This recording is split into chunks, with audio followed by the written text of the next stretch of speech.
What is going on? This is your boy Troy with another 5-minute message here on the Unorthodox Truth channel.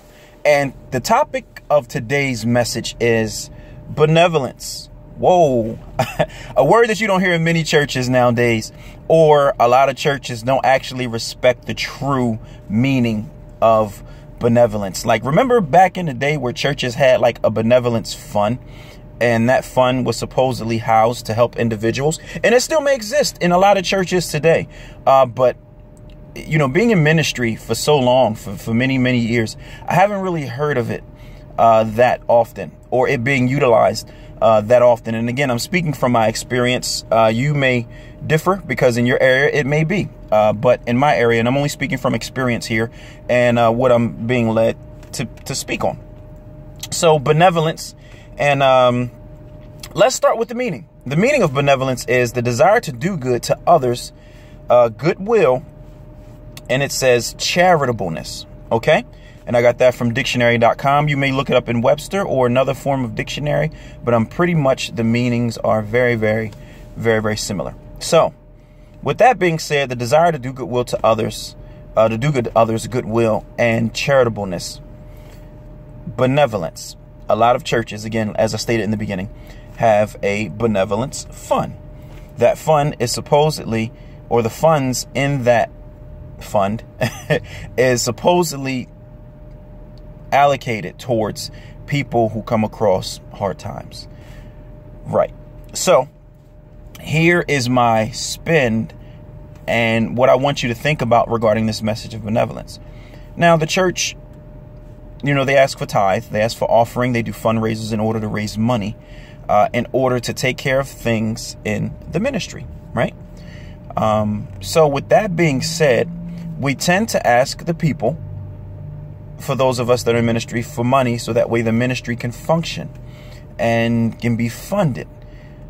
But yet when someone is in crisis, for real, their water may have been cut off, their electric has been cut off, and they're consistent givers to the ministry. How often do you see a ministry, or a church rather, give to these individuals to help them for their situation to become better? Now, here's the kicker. Not asking for this money back, but as an act of giving. Because in the church, when we ask for offerings and things like that, some churches, they give you tax forms so that way you can write the money off. But on a technical sense, you can't ask for that money back and say, hey, I gave, you know, can you pay me back now? I've experienced churches where the benevolence fund had to be replenished by the people who utilized it, which, again, biblically, I don't see that anywhere in the Bible that says if you help someone, ask for it back.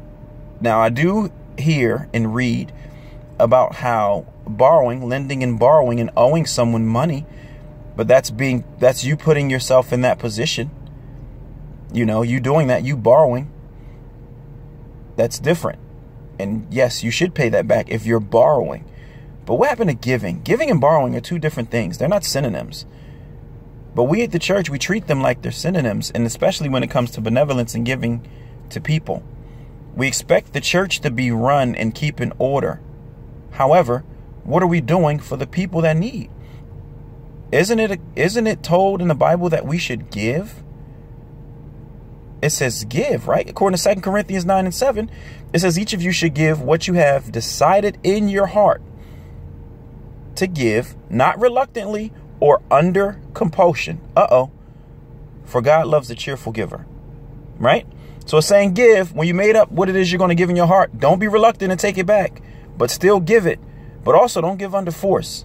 If anyone is forcing you to give, you know. So that's what that text says. But people use that quick in giving and taking offering, but they use that part about how not to give under compulsion. But the point of this video is not about the tithe and the offering. The point is benevolence. And as the church, I think we need to do a better job giving and helping people that are in hard times, because we have no problem asking for money and things like that when we need help and we need to move ministry forward. So again, this is your boy Troy with 5-minute message, benevolence, and I'm out of here. Love y'all. Be blessed. Peace.